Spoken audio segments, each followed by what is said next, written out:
Vamos orar, nós vamos compartilhar a palavra do Senhor. Eu gostaria de convidar a igreja para mais um momento de oração. Senhor nosso Deus e Pai, nós te rendemos graças por tudo aquilo que o Senhor já operou hoje nesse culto, pelas bênçãos que recebemos, pelos novos membros, pelo batismo, pela vida do Felipe.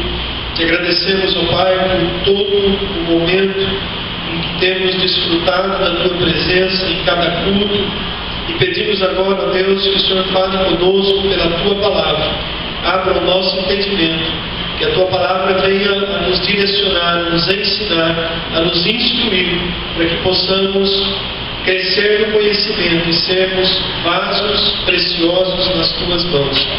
Capacita, meu Deus, a transmiti-la. Em nome do Teu Filho Jesus é que eu oro e agradeço. Amém. Amém.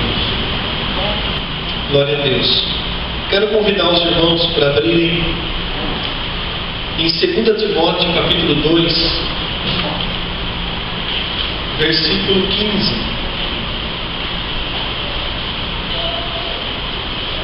2 Timóteo, capítulo 2, versículo 15.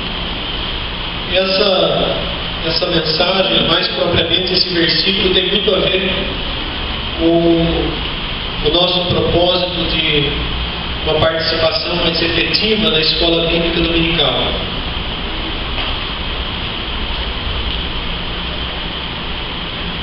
Então esse vai ser o nosso versículo base, mas nós vamos passear por alguns outros textos da Palavra de Deus. E diz assim, 2 Timóteo 2,15: procura apresentar-te a Deus aprovado, como obreiro que não tem de que se envergonhar, que maneja bem a palavra da verdade. É um versículo bastante conhecido e muito utilizado, como tema em seminários, porque à primeira vista, lendo esse versículo, nós entendemos sobre a importância de se manejar bem a palavra da verdade. Eu disse à primeira vista. E de fato, amados, é algo extremamente importante conhecer essa palavra que nós temos como palavra revelada de Deus para nós, igreja.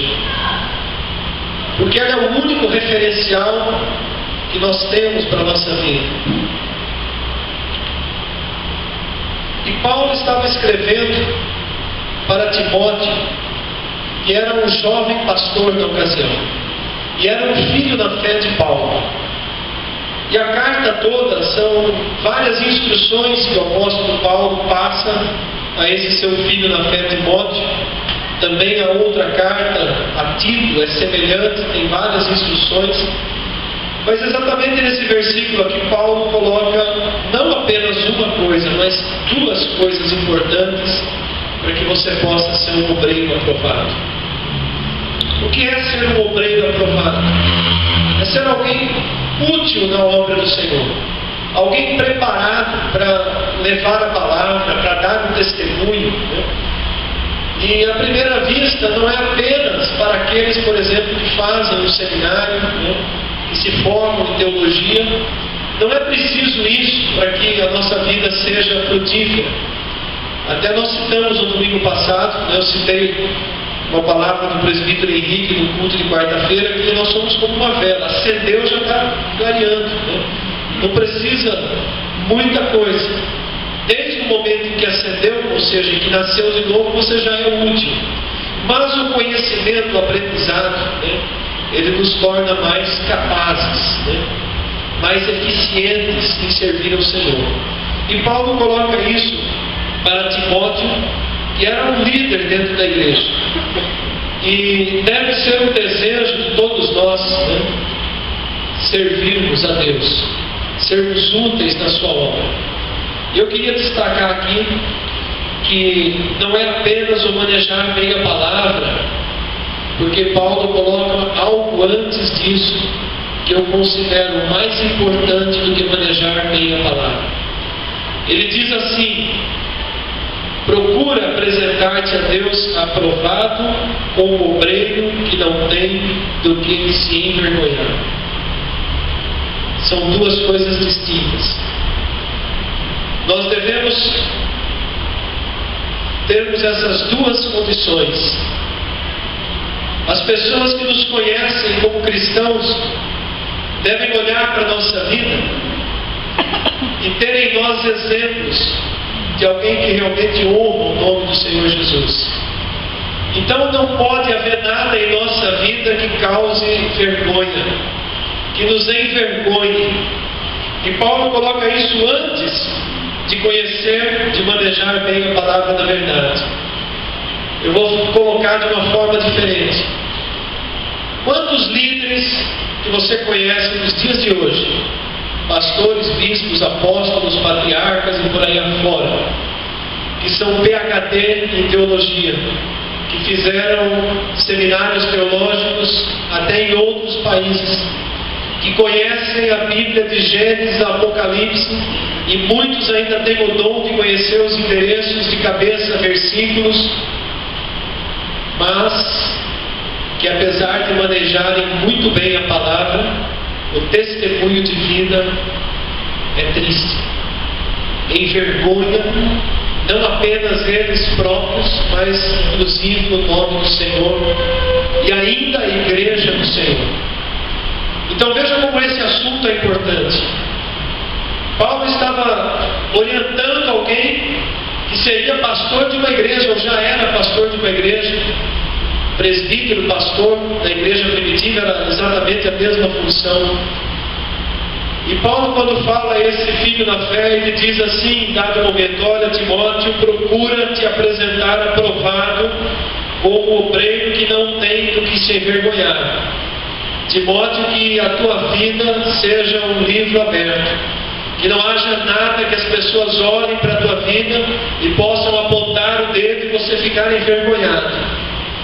Timóteo, que você seja alguém assim, que as pessoas olhem para a tua vida e se espelhem na tua vida, que elas não possam dizer de você o seguinte: lá no templo você abre o livro da lei e prega a palavra, que é uma maravilha, mas quando você sai do templo lá fora, a tua vida é terrível.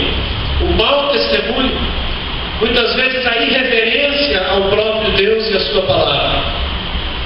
Eu quero trazer, amados, à lembrança alguns exemplos dentro da palavra de Deus de sacerdotes ou filhos de sacerdotes que também manejavam bem a palavra da verdade, conheciam a palavra, mas que escandalizaram, e o escândalo que eles causaram ficou gravado na palavra de Deus como exemplo para nós hoje. Eu queria começar, por exemplo, falando dos filhos de Eli. Quem conhece Ofni e Finéias na Bíblia? Quem eram esses dois jovens? Eli simplesmente era sacerdote no templo que naquela ocasião estava na cidade de Siló. Eli conhecia a lei, conhecia os mandamentos, conhecia a palavra de Deus. Eli fazia parte de uma família sacerdotal. Eli entrava para sacrificar holocaustos ao Senhor. Ele era responsável pelo templo, e os seus filhos também eram sacerdotes. Mas abra a palavra do Senhor em 1 Samuel capítulo 2, e nós vamos ver que apesar de serem sacerdotes, e ninguém assumia o sacerdócio sem conhecer os mandamentos, as ordens de Deus que haviam sido estabelecidas lá atrás, através de Moisés. A lei era ensinada de pai para filho. Não havia escola bíblica dominical, o ensino era contínuo. Os pais tinham obrigação de ensinar aos seus filhos toda a lei, todos os mandamentos de Deus, muito mais ainda se fosse de uma família sacerdotal, como era o caso de Eli. E em 1 Samuel capítulo 2, versículo 12, olha o que a palavra revela a respeito desses jovens. Eram, porém, os filhos de Eli, filhos de Belial, e não se importavam com o Senhor. Conheciam a palavra, mas a palavra de Deus chama eles de filho do diabo. Belial era uma palavra que se referia a Satanás. Filhos de Belial. Por quê? Os irmãos conhecem a história. Eles simplesmente tomavam das ofertas que eram levadas ao templo. Se fosse nos dias de hoje, seriam aqueles pastores, que também administram os dízimos da igreja e que usam para o seu próprio benefício, que não investem, que não usam aquilo com dignidade na obra do Senhor, mas simplesmente usavam para o seu benefício. Os filhos de Eli tomavam das ofertas as melhores partes da carne que era levada ao templo e simplesmente ficavam com elas. Mais do que isso, no versículo 22 do capítulo 2 diz assim: era porém Eli já muito velho e ouvia tudo quanto seus filhos faziam a todo Israel e de como se deitavam com as mulheres que serviam à porta da tenda da congregação. Naquela época as mulheres auxiliavam não dentro do templo, mas à porta da tenda, do lado de fora, provavelmente recebendo, auxiliando com as pessoas que traziam as ofertas, os animais. E sabe o que os filhos de Eli, Ofni e Finéias faziam, esses dois sacerdotes, filhos de pastores, a gente pode dizer assim? Eles simplesmente seduziam aquelas mulheres. A palavra se deitava, no hebraico aqui, ela tem o sentido de seduzir e levar para a cama, praticar sexo. Era isso que eles estavam fazendo. Sacerdotes que conheciam a palavra, que manejavam bem a palavra, que sabiam qual era a lei e os mandamentos de Deus. Eu pergunto, aonde estava o temor deles? Eles não viviam no tempo da graça como nós hoje. E Deus levanta um profeta que profetiza a morte deles, bem como a morte de Eli, que ao invés de afastar os seus filhos do ministério, passou a mão na cabeça. Não, meus filhos, olha só o que o povo diz sobre vocês. Ele só fez uma breve repreensão verbal. Como sacerdote líder, ele deveria ter simplesmente afastado aqueles dois, nem no banco não poderia deixar, era do templo para fora, até que se arrependessem. Esse é um dos exemplos de filhos de sacerdotes, que apesar de conhecer os mandamentos de Deus, o testemunho era terrível. Voltando um pouco mais atrás, o primeiro sumo sacerdote, Arão, lá em Levítico capítulo 8, Arão havia acabado de ser ungido como sacerdote. Depois em casa você lê Levíticos 8, 9 e 10. No capítulo 8, fala sobre a consagração de Arão e de seus filhos. Arão tinha 4 filhos. Primeiro Arão foi consagrado ao sacerdócio. Foi ungido, foi derramado óleo sobre a cabeça dele, o óleo desceu pelas vestes. Depois os seus filhos são chamados, e Moisés também coloca a veste nos seus filhos, unge também os filhos. Depois no capítulo 9, Arão oferece sacrifícios, animais são mortos pelo pecado do povo, também animais são mortos e o sangue é aspergido. Tudo aquilo que era rito, que Deus havia estabelecido, estava inaugurando o sacerdócio araônico. Os filhos acabaram de ter sido ungidos também ao sacerdócio como auxiliares do Pai. E no capítulo 10, versículo 1, nós lemos que Nadab e Abiú, filhos de Arão, tomaram cada um o seu incenso e puseram neles fogo, e sobre este incenso, e trouxeram fogo estranho perante a face do Senhor, o que o Senhor não ordenara. Então saiu fogo de diante do Senhor e os consumiu, e morreram perante o Senhor. Foi uma das carreiras mais curtas do sacerdócio. Mal acabaram de assumir o sacerdócio e já foram agindo com irreverência diante de Deus. O texto não revela exatamente o que eles fizeram, Mas diz que eles fizeram o que o Senhor não ordenara. Deus não tinha pedido para eles fazerem aquilo. E eles foram levar fogo estranho ao altar. E simplesmente caíram mortos ali. E o pai e os irmãos nem puderam sepultá-los porque estavam em tempo de consagração. Precisou que os parentes sepultassem os dois. Veja como era a situação. Já pensou se Deus agisse assim nos dias de hoje?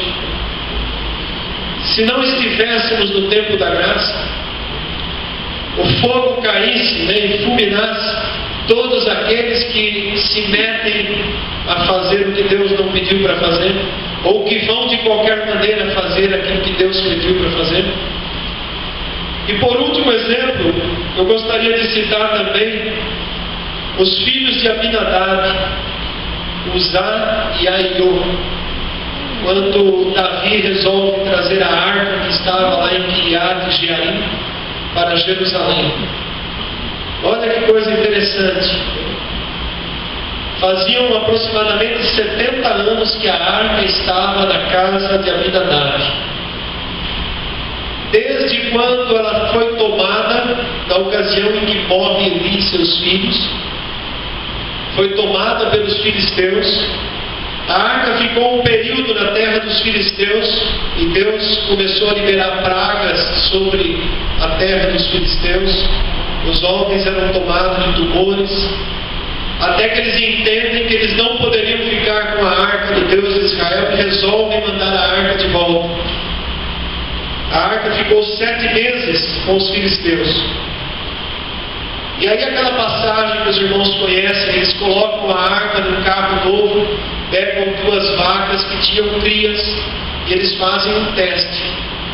Se as vacas tomassem o caminho direto para Bet-Semes, que era 19 quilômetros da onde eles estavam, passando para a terra de Israel, abandonassem as suas crias, e levassem diretamente, então era sinal que Deus queria que a arca fosse devolvida. E o texto lá em 2 Samuel, em 1 Samuel, narra exatamente isso. Eles prendem as crias, colocam a arca em cima de um carro novo, amarram em 2 vacas, e as vacas abandonam as crias e levam diretamente para a cidade de Bet-Semes. Fica ali um tempo. Os homens daquela cidade espiam a arca, 70 deles morrem, então são chamados levitas, que levam a arca para a cidade de Kiriat Jearim, que fica ali na casa de Abinadab. E aí passa por todos os 40 anos em que Saul reinou. E Saul não se importou em trazer a arca do Senhor para Jerusalém. Entra Davi reinando. Passa mais um tempo e Davi resolve trazer a arca. E Davi, talvez na pressa, não observa os mandamentos de Deus de como a arca deveria ser trazida. Faz aquela grande festa, chama todo Israel, reúne todas as tribos. E quando eles tentam trazer a arca, colocam em cima de um carro novo.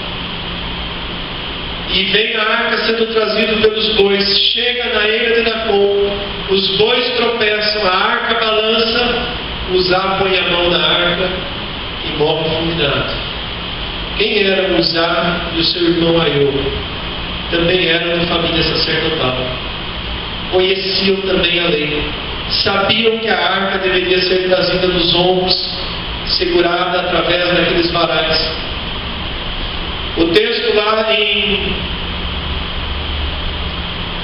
2 Samuel, capítulo 6, versículos de 3 a 7, diz que eles foram mortos por causa da irreverência. 2 Samuel, capítulo 6, de 3 a 7.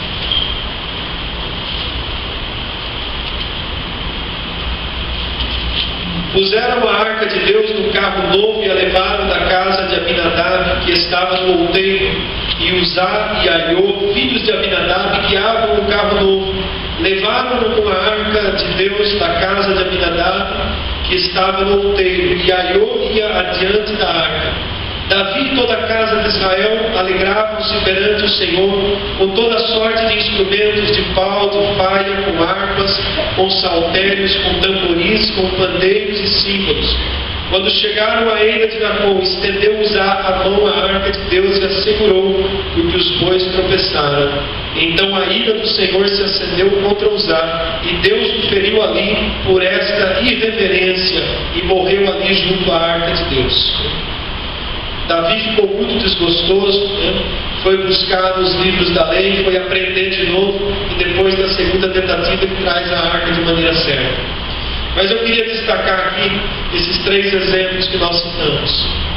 Todos eles eram filhos de sacerdotes, eram de família sacerdotal, conheciam as leis, trazendo para nós hoje, manejavam bem a palavra, mas, ou por irreverência, ou por fazer aquilo que Deus não mandou, ou por desprezo às coisas de Deus, todos eles terminaram mortos. Então, amados, esse é o contexto da palavra que eu gostaria de compartilhar com os irmãos hoje. E nós voltamos então para o texto de Timóteo, quando Paulo diz que devemos nos apresentar a Deus aprovados, como obreiros que não têm do que se envergonhar e que manejam bem a palavra do Senhor. Se você deseja servir ao Senhor, exercer o ministério, se você deseja honrar ao Senhor fazendo algo útil na sua obra, independente qual seja o ministério que você vá servir, se você deseja honrar o Senhor evangelizando, levando a palavra, dando testemunhos, cuidando das crianças, dando estudos numa escola bíblica, exercendo uma diaconia, um presbiterado, buscando talvez um ministério pastoral, um ministério missionário, evangelístico, enfim, amado, seja qual for a disposição do seu coração, não se esqueça jamais que nós servimos a um Deus zeloso, que nós devemos fazer tudo com excelência para Deus, que jamais devemos desprezar aquilo que Deus nos confiou, o chamado, o ministério, o dom, o talento. Jamais devemos desprezar, jamais devemos engavetar, esconder um dom, um talento, algo que Deus te presenteou. Devemos colocar a nossa vida à disposição do Senhor, mas com temor a Deus. As coisas para Deus devem ser feitas em máxima excelência. Se na empresa onde muitas vezes trabalhamos nós temos que fazer o melhor, é cobrado, é exigido, até com uma sobrecarga, principalmente nos dias de hoje, porque para Deus, que é acima de tudo, muitas vezes nós fazemos com desprezo, com cansaço, com irreverência. Quantos pastores que você conhece que sobe num púlpito como esse e fica divertindo a igreja com piadas, com brincadeiras? Às vezes eu entro em algumas pregações na internet, às vezes a gente recebe algumas indicações e eu gosto de ouvir pregações, algumas eu saio na metade. Talvez eu seja sério ou chato demais, mas eu não suporto, amados, ver brincadeira no púlpito. É uma coisa que me ofende, porque eu acho, ou melhor, eu creio, não acho, eu creio que isso aqui é um lugar sagrado, separado por Deus. E se aqui é o lugar onde Deus usa para que a palavra seja ministrada, como pode um homem sair e subir a esse lugar e pegar a palavra de Deus e querer distrair na plateia? Culto não é lugar de distração, culto é lugar de reverência, de aprendizado da palavra, de aprofundamento. É a palavra que tem poder de transformar a nossa vida. Nada mais pode transformar a nossa vida de uma maneira positiva senão a palavra de Deus. A palavra de Deus ela é tão profunda que ela é comparada a algo que pode separar juntas e medulas.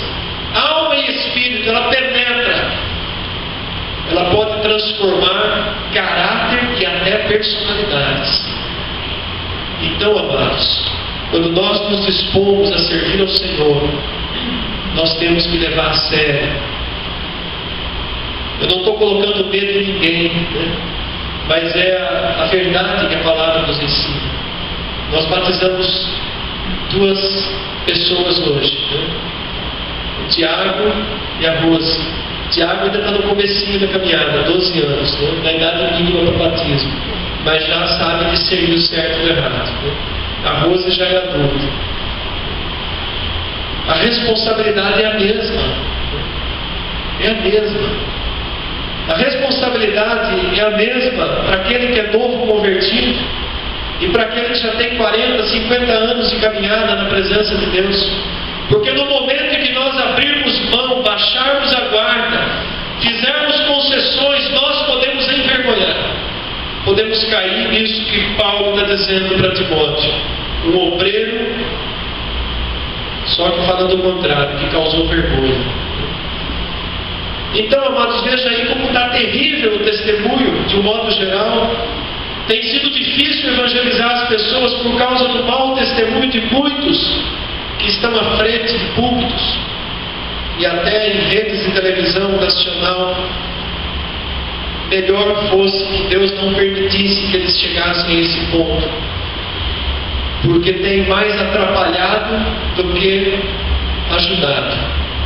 Os escândalos, os maus testemunhos, o charlatanismo. E eu creio que nos finais dos tempos ao qual nós temos caminhado, porque eu acredito que a volta de Jesus está muito próxima, eu creio que as igrejas fiéis serão as menores, as pequenas, as que não se deixam contaminar por grandeza, por dinheiro, por poder. Quantas igrejas pequenas que você conhece, mas que ali a palavra é pregada, que ali o povo se reúne para orar. Eu passei recentemente de uma rua ali no meio do meu bairro e muitos nem considerariam aquele lugar uma igreja. Um salãozinho simples no meio de uma parte que foi um dia favela no bairro, está urbanizado, mas ainda é uma parte muito pobre. Um salãozinho pequeno, caberia aqui nesse pedaço. E eu passei por ali e estava tendo um culto, e as pessoas louvando, adorando, e a palavra sendo pregada. Então é isso. Ali haviam pessoas que tinham se disposto a fazer algo para o Senhor, servindo ao Senhor sem se importar se serão reconhecidas, sem se importar se um dia terão um lugar grande, espaçoso, se o nome, a placa vai ser famosa. Entende, amados? Então, nós devemos focar essa palavra no nosso testemunho pessoal. Cada um de nós, o que temos feito como cristãos. O desafio nosso para esse ano é alcançar uma pessoa, o próximo mais próximo. Estava compartilhando com o irmão Williams, né? Na sexta-feira, quando a gente ia indo para o Rema. E eu disse assim para ele: olha, se cada um, né, alcançasse um, que maravilha que seria de nós conseguíssemos ganhar um. Hoje pela manhã eu quis dar ao Márcio Pedro o privilégio de ele batizar a irmã, né? Porque foi ele que ganhou ela para Jesus, foi ele que levou a palavra, foi ele que começou a testemunhar. Eu achei tremendo isso, né? Eu faço um desafio: se você ganhar uma pessoa e discipular ela a ponto dela poder ser batizada, no próximo batismo você vai ter o privilégio de batizar esse filho da fé. Amém? Nós precisamos nos colocar aqui no lugar de Timóteo. Timóteo seria um líder de igreja, um pastor, um presbítero. Talvez o Senhor te leve a isso, mas talvez Ele te leve você a evangelizar no seu meio, onde você vive, com pessoas que você conhece. É tão importante quanto o ministério pastoral, quanto o ministério evangelístico, quanto o ministério missionário. A palavra de Deus diz que uma alma, quando rendida ao Senhor, tem festa no céu. Então nós já temos, né, as ferramentas na nossa mão, que é a palavra de Deus. O bom testemunho da nossa vida, somado ao conhecimento da palavra de Deus, você não vai ser uma vela acesa, você vai ser que eu posso dizer aqui? Algo que incendeia, muito grande. Por isso, amados, a importância de unirmos essas duas condições, o bom testemunho da nossa vida cristã, junto com o aprendizado e conhecimento da palavra de Deus. Era isso que Paulo estava dizendo para Timóteo. Para nós encerrarmos, você quer ver como é sério essa questão de servir ao Senhor? 1 Timóteo capítulo 3,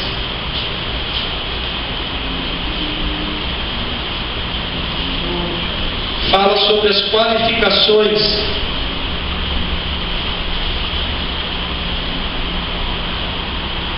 para alguém que aspira o ministério pastoral, ou presbiteral, ou diaconal. E olha quais são as exigências colocadas para alguém que aspira a esse ministério. Quando Paulo fala aqui, fiel é a palavra, se alguém aspira o episcopado, excelente obra almeja. Ele está falando sobre pessoas que desejavam estarem numa posição de ministros da palavra, ou a diaconia, que era um trabalho que não era só um trabalho diaconal, mas era também um trabalho que envolvia pregação, ensino da palavra, testemunho de vida.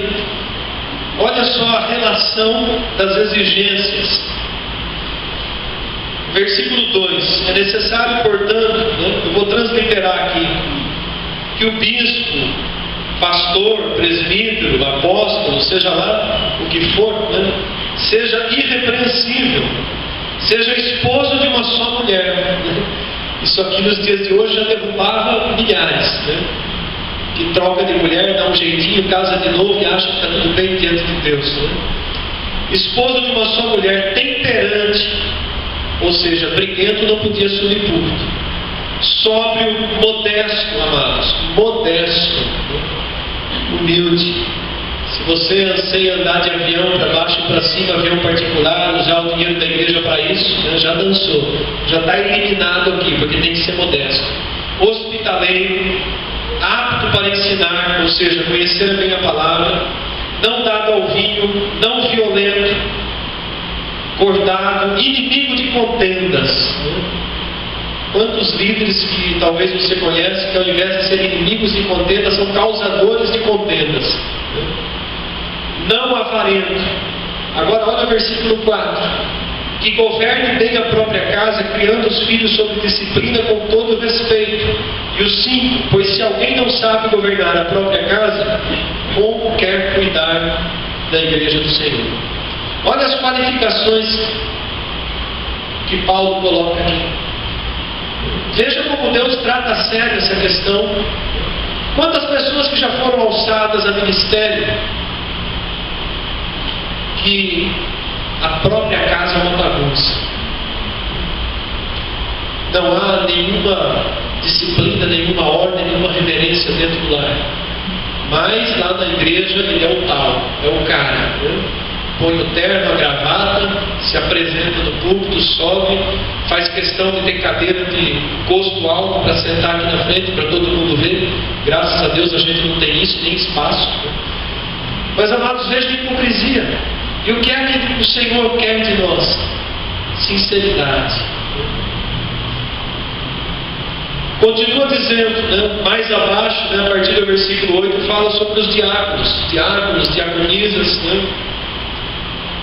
que sejam homens respeitáveis, de uma só palavra, não inclinados a muito vinho, não cobiçosos de sorte da ganância, conservando o mistério da fé e consciência limpa, que sejam primeiramente experimentados, que se mostrem também irrepreensíveis. Versículo 12: o diácono seja marido de uma só mulher, que governe bem seus filhos e a própria casa.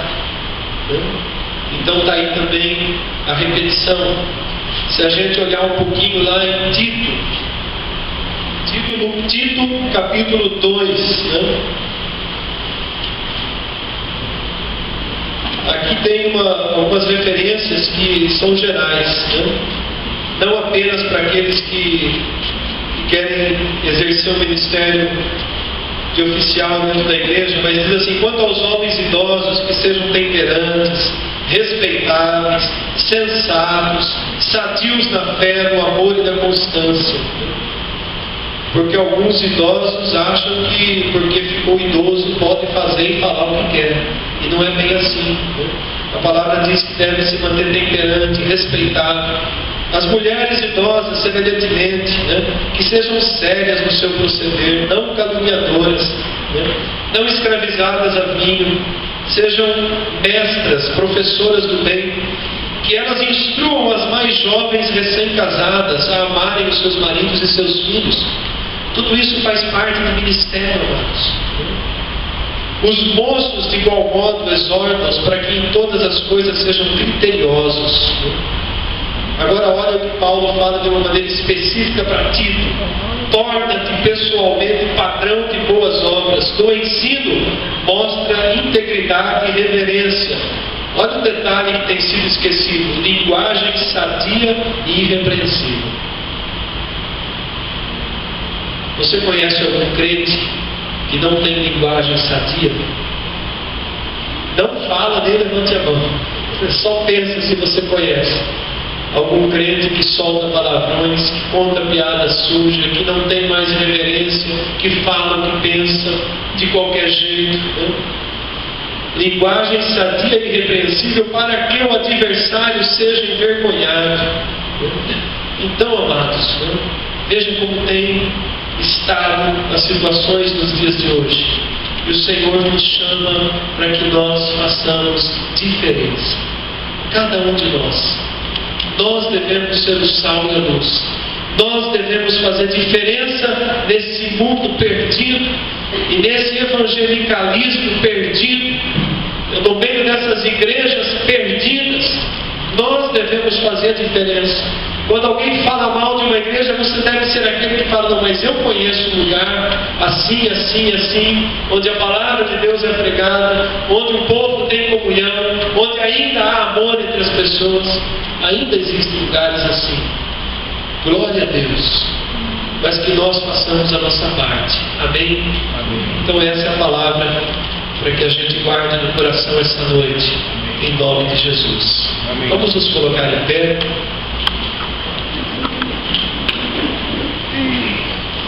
Foi muito duro, mas é a palavra de Deus, Se é duro para vocês, também para mim, Nós estamos debaixo da mesma autoridade, que é a autoridade do Senhor. Mas eu glorifico a Deus, Porque se não fosse a palavra de Deus a colocar limites, E nos ensinar como nós devemos agir, imagina onde a igreja ia parar, Mas glória a Deus que Ele nos ensina, Ele nos ama, e tudo isso Ele coloca porque Ele nos deseja que nós sejamos frutíferos, que a nossa vida seja frutífera, que nós possamos andar em novidade de vida, como nós compartilhamos hoje lá na casa da irmã Irene no batismo, andar em novidade de vida, viver essa vida diferente que Deus tem preparado para nós. Amém? Amém. Então vamos levantar as nossas mãos. Que a graça e a paz do Senhor Jesus Cristo, o amor do Pai e a comunhão do Espírito Santo permaneçam conosco. Amém e glória a Deus. Abraço teu irmão, desejo uma semana de vitória em nome de Jesus.